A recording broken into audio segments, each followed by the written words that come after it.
우리 옆에 계신 분들과 우리 인사하도록 하겠습니다. 우리 옆에 계신 분의 성함을 불러보면서 사랑합니다. 정말로 사랑합니다. 라고 합니다.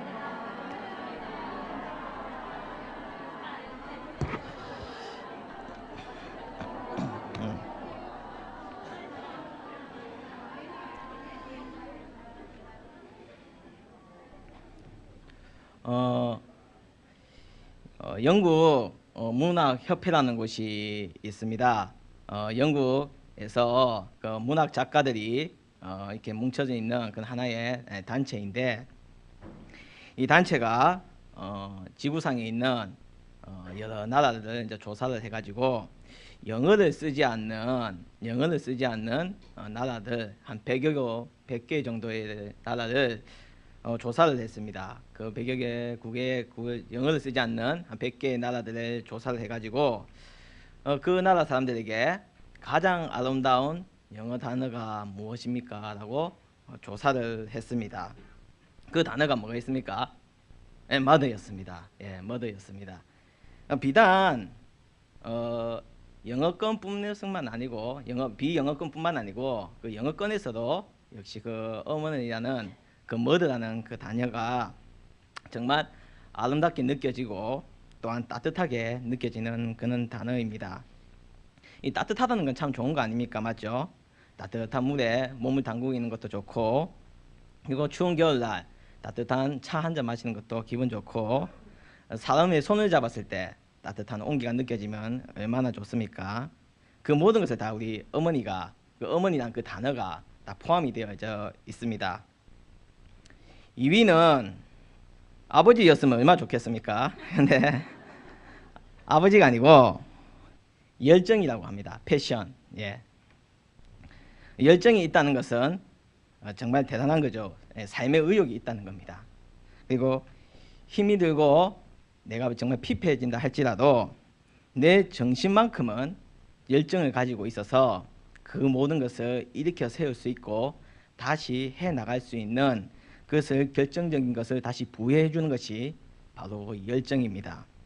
그래서 우리가 어떤 것을 다 잃어버린다 할지라도 그 열정만큼은 절대 잃어버리지 말아야 됩니다. 3위는 스마일입니다. 스마일. 미소. 이 미소라는 것이 맞죠. 그냥 살짝 거기 배 잡고 폭소로 웃지 않아도 살짝 그냥 입꼬리만 올라가도 사람은 이 기분이 참으로 좋아집니다. 맞죠? 그냥 무표정으로 이래 있는 것보다 상대를 볼 때 미소를 지으면서 보내주면 좀 더 편안하게 다가설 수 있고 딱딱한 그런 마음들이 풀어질 수가 있습니다. 4위는 아버지였으면 좋겠지만 4위는 러브입니다. 러브, 사랑. 사랑이었다고 합니다. 이 세상에 정말 사랑만큼 정말 좋은 게 없을 것 같아요. 맞죠? 사랑은 모든 것을 다 감싸주고 용서해 줄 수 있는 그 동기가 되는 것이 바로 사랑 아닙니까? 5위는 영원입니다. 영원. 그러니까 어느 단계 끝나는 것이 아니라 우리가 영원하다 할 때 영원 있죠. 그 영원입니다. 그래서 모든 것은 다 끝이 있지만 영원이야 그 단어는 끝이 없는 항상 모든 것을 포함할 수 있는 무한한 것을 나타낼 수 있는 그런 것이 바로 5위입니다. 애석하게도 6위에도 아버지는 없었고요. 7위에도 없었고 10위에도 없었다고 합니다. 아버지는. 아이고 우리 아버지 참. 더 애석한 것은 70위 안에도 없었다는 겁니다. 70위 안에도 없었다는 거. 아버지라는 단어가. 그런데 질문을요 달리 하니까 이 아버지라는 단어가 1위가 된 것이 있습니다. 그 질문이 무엇이었냐면 이 세상에서 가장 위대한 단어가 무엇입니까? 라고 질문을 하니까 전 세계 사람들이 거의 일반적으로 공통적으로 바로 아버지라고 대답을 했다고 합니다. 가장 위대한 단어는 바로 아버지라는 것입니다. 아버지. 이 아버지 하면 우리가 이미지가 많이 좀 뜨는 게 있어요. 좀 서툴지 않습니까? 표현하는데 조금 서투시고 그리고 좀 묵묵한 점이 있죠. 맞죠? 말씀하시는 거라든지 표현하는 그런 부분이 좀 묵묵하게 되고, 그리고 좀 거칠지 않습니까? 아버지는 맞죠? 손이나 얼굴을 마치 보면 가족을 위해서 일하시는 그런 부분들이 있어서 거친 것을 볼 수가 있는데, 그는 이미지를 탈퇴해 가지고 우리는 바로 우리 믿는 하나님을 아버지라고 부르고 있다는 점입니다. 하나님 아버지라고 이 부르는 것은 우리가 바로 가질 수 있는 가장 고귀한 특권인 것을 우리는 분명히 알아야 된다는 것입니다. 아버지가요, 묵묵하다고 해서 말씀이 없으시다고 해서 사랑이 없는 것이 아니지 않습니까? 그래서 우리는 기도하면서 때로는 내 기도의 응답이 없고 너무 더뎌지는 것도 우리는 그것을 포기하거나 실망한 것이 아니라 그것조차도 하나님의 사랑이자 응답인 것을 우리는 알아야 된다는 것입니다. 방금 말씀드린 것처럼 우리가 하나님을 하나님이라고 부를 수 있는 것은 크나큰 큰 축복입니다. 고대 이스라엘에는요, 이제 사람들이 예수를 믿는 사람들이 하나님을 믿는 분들이 이제는 그 구전에서 구전으로 이어져 오는 것을 이제는 우리가 책으로 기록하자 그래가지고 그것을 책으로 기록하기 시작했습니다. 즉 성경을 이제 필사를 하기 시작했습니다. 어느 누가 적은 것을 보면 그 적은 것을 보고 자기도 적고 이래가지고 필사를 해가지고 지금까지 성경은 내려져 왔습니다. 그래서 성경의 원본은 지금 없습니다. 그러니까 성경을 맨 처음 적었던, 창세기를 맨 처음 적었던, 마태복음 맨 처음 적었던 그 원본은 지금 없습니다. 그러니까 지금 우리가 보고 있는 것은 다 사본이자 그 필사를 한 것을 우리가 지금 보고 있어가지고 지금도 이 성경 학자들이 최대한 그 원본에 가깝게 하기 위해서 지금도 계속 이 성경에 대해서 연구를 하고 있는 중입니다. 그 옛날에는 특히 이 성경 필사를 하는 데 있어서 이제 적당 하다가 하나님이라는 단어가 딱 나왔습니다. 그러면요, 잠시 펜을 딱 내려놓고요, 이 단어 자체가 너무나 거룩하신 것이기 때문에 바로 적을 수가 없어가지고 그럼 펜을 탁 놓고 그 이제 정결 예식을 하게 됩니다. 목욕탕에 가가지고요, 한 2-3시간 동안 목욕을 하고 그 목욕을 한 후에 기도를 드립니다. 간구하게 기도드려가지고 다시 이제 올라와가지고 펜을 들고 하나님이라는 이름을, 그 단어를 정확하게 착착착착 적습니다. 또 적다가 하나님 단어가 나오면 또 내려가가지고 또 목욕을 하고 기도를 하고 다시 올라와서 그 말씀을 적었습니다. 그러니까 그 하나님이라는 그 이름 그 자체가, 그 단어 그 자체가 바로 위대하고 거룩하고 귀한 것임을 우리는 분명히 알아야 된다는 것입니다. 방금 말씀드린 것처럼 우리는 어머니 하면 그 단어가 가장 아름다운 단어가 될 수 있었던 것은 바로 어머니 하면 떠오르는 것이 있기 때문입니다.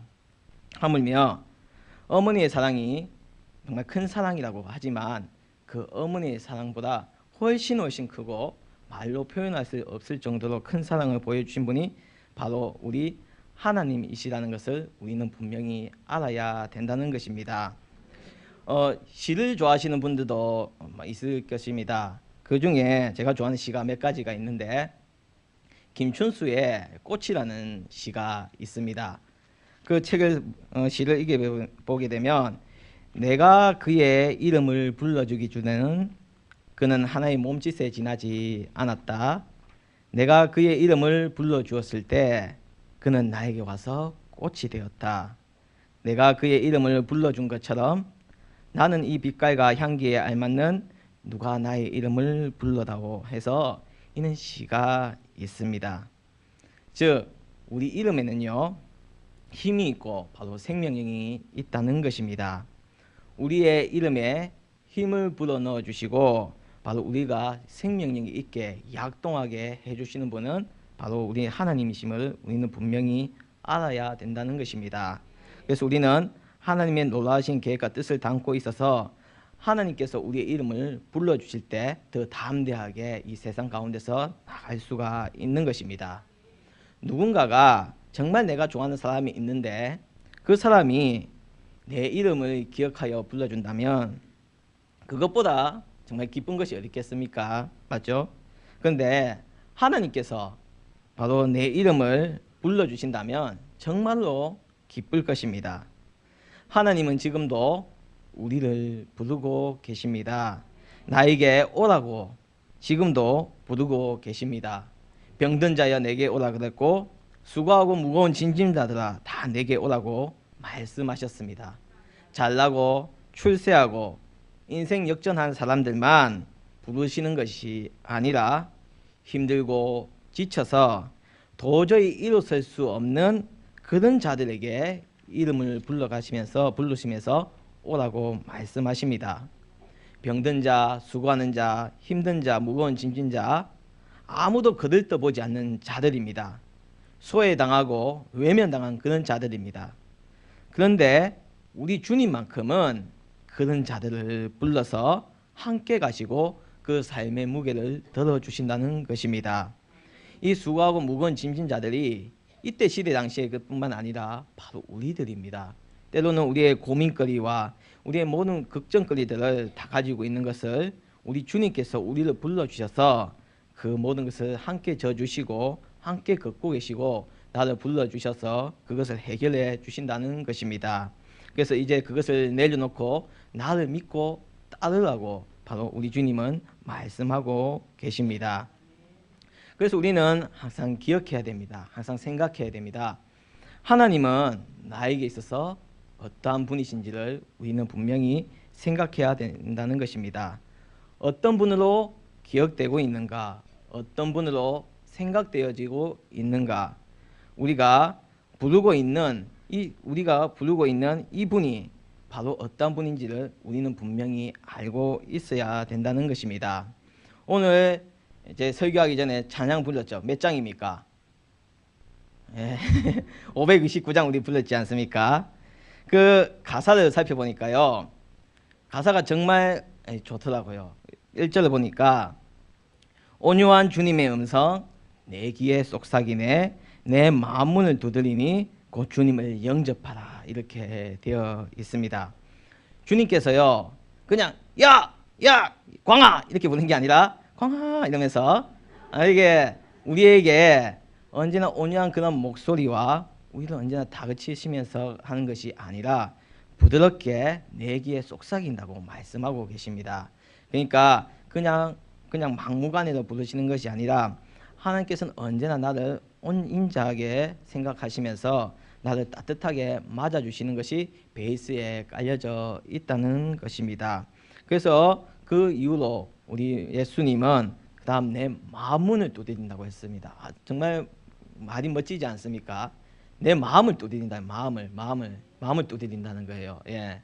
그래서 내 마음을 감동을 시켜주신다는 것입니다. 또한 3절을 보니까요. 주님이 부르는 음성 널 받아주신다 해서 회개한 내게 임하시어 끝까지 너를 도우신다고 바로 약속하고 계신다는 것입니다. 가사가 정말 은혜롭지 않습니까? 이 작사자가 이렇게 적어서 이제 그 이후에 곡을 붙여서 우리가 지금 이렇게 찬송으로 부르고 있지만 사실 이 곡의 가사의 주인공은 바로 우리 주님이시라는 것입니다. 우리를 항상 부르셨지 않습니까? 우리 예수님은 지금도 부르고 계시고 우리가 나중에 하늘나라 가서도 우리의 이름을 부르실 것이라는 것을 우리는 확신하고 있기 때문입니다. 이름이 불려질 때의 긴장감을 아실 겁니다. 상을 받기 직전에 그리고 합격의 소식을 기다릴 때 그 이름이 불려질 때 얼마나 기쁩니까? 특히 우리 4년마다 하고 있는 그런 올림픽 시상식 때 코리아 김뭐뭐 이렇게 해가지고 금메달 단상에 딱 올라갈 때 다 눈물을 흘립니다. 하나님과 예수님이 나의 이름을 불러주신다면 금메달 딴 것보다 더 우리가 눈물을 흘리면서 기뻐하겠죠. 그러면서 내 이름을 불러주시면서 누구누구야 내 아들아 내 딸아 환영한다 반갑다 그동안 정말 밑에서 수고했다. 그리고 생명책을 차락차락 넘기시면서 다시 한번 내 이름을 생명책에 기록된 내 이름을 불러주실 때 우리는 너무나 기쁨이 넘쳐날 것입니다. 간혹 우리는 우리의 이름을 잊고 살게 되는 경우가 많습니다. 내 존재의 위치나 시대에 따라서 달라짐에 따라 나를 부르는 것도 상대방이 나를 부르는 것도 달라지게 됩니다.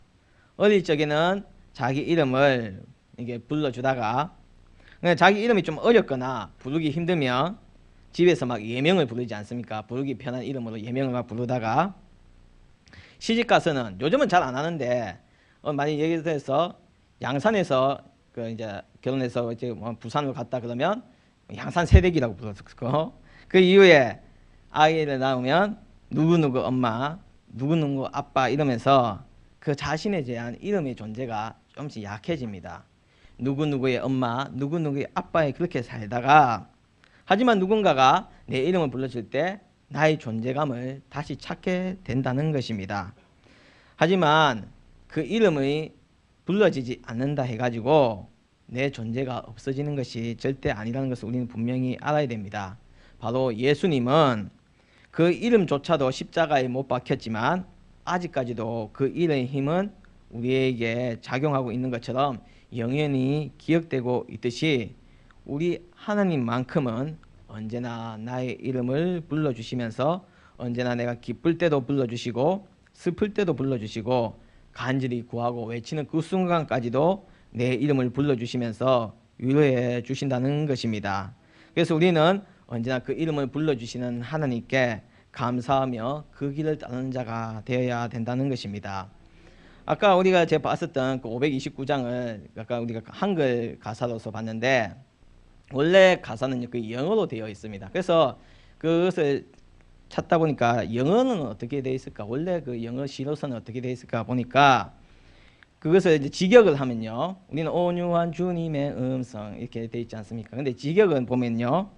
꾸준히 부드럽게 간청하시면서 예수님이 서서 너를 맞이하시면서 그렇게 얘기를 하신다는 것입니다. 그냥 앉아서 그냥 아무렇게나 우리를 부르시는 것이 아니라 예수님이 직접 서서 우리를 꾸준하게 부드럽게 그것도 명령하는 것이 아니라 간청하시면서 우리를 그렇게 불러주신다는 것입니다.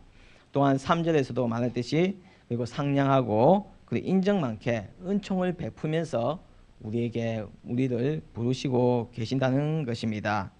그래서 우리는 주님의 부르심에 응답해야 되고 그 부르심에 들리는 것에 대해서 날마다 그 뜻을 다해서 주님의 길을 가는 자가 되어야 된다는 것입니다. 그래서 우리가 그 후렴에 볼 때 우리가 곁길로 피해도 그 길을 주장하시는 분이 우리 하나님이시고 그래도 안 되면 내 마음속에 오셔서 내 발을 아예 잡고 올바른 길을 갈 수 있도록 그 발자국을 찍어주시고 발자국을 내딛게 해주시는 분이 바로 우리 하나님이시라는 것입니다.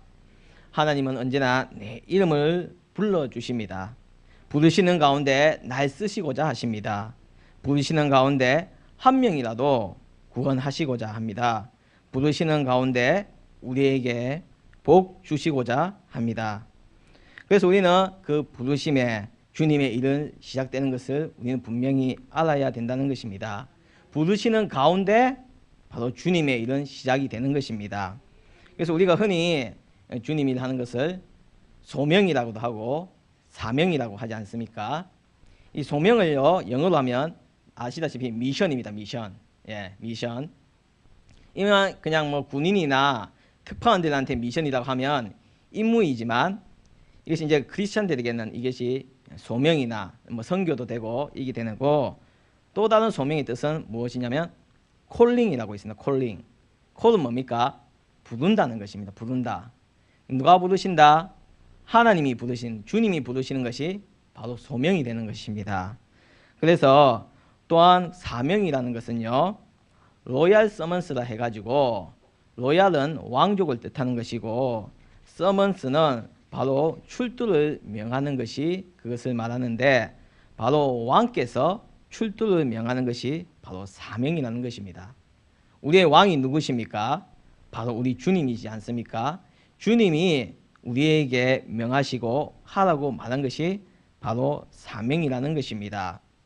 예수님께 부르짖었던 그 바디메오가 그 가운데서 기적의 역사를 맛보았듯이 주님이 부르시는 가운데서 우리도 그 역사의 현장에 있는 자가 될 수 있다는 것입니다.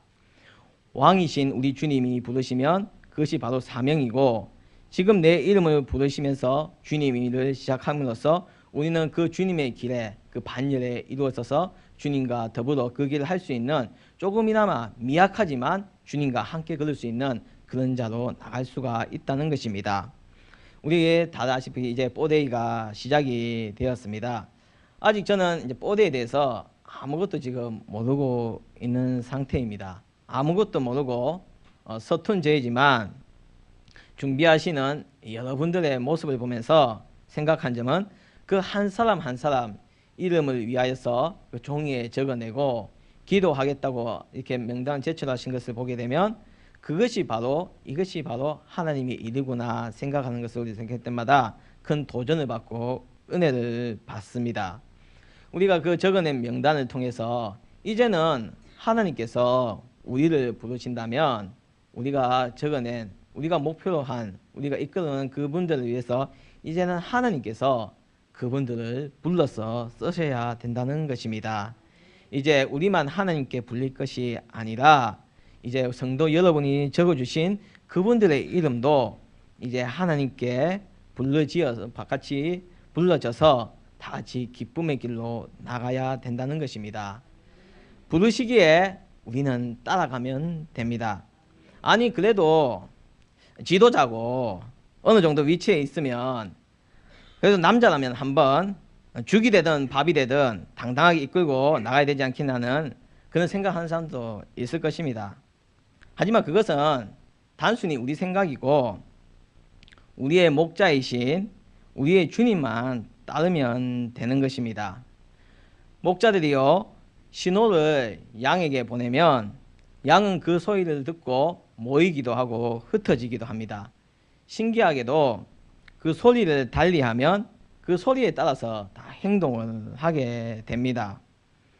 하물며 하나님께서 우리 직접 이름을 불러주시는데 우리가 거기에 대해서 움직이고 반응을 해야지 그냥 가만히 있었어야 되겠습니까? 우리의 목자 되시는 우리 주님을 바로 찾고 따라야 된다는 것입니다. 고등학교 때요 화학 선생님이 계셨는데 예수를 안 믿는 분이셨어요. 근데 수업 중에 얘기를 하나 해주셨는데 성경 얘기를 해주셨어요. 저분이 어쩐 일로 수업 중에 성경 얘기를 하시지 했는데 자기 이제 교무실에 가면 꼭 자기를 전도하는 선생님이 계시대요. 그래가지고 그 선생님이 오늘 담임목사님께서 말씀하신 그 99마리의 양하고 한 마리의 이런 양 얘기를 그 선생님한테 화학 선생님한테 해줬다고 합니다. 그래서 예수님은 그 길 잃은 그 한 마리를 찾고 계시다면서 그 길 잃은 한 마리가 우리 화학 선생님 같다. 그래서 이번 주일에 자가 같이 교회 갑시다. 이렇게 그 얘기를 했다고 합니다. 그래서 웅혹하게 그 얘기를 들은 화학 선생님이 그 한 마리를 왜 찾냐? 나 같으면 99마리 먼저 안전하게 우리에 갖다 놓고 나중에 그 한 마리 나중에 찾아갖고 잡아먹을 거다. 이렇게 그렇게 생각을 했다고 합니다. 예. 그건 이제 사람의 생각이라는 겁니다. 그거는 맞죠? 대를 위해서 소를 희생시키는 것 그건 사람의 생각이라는 것입니다.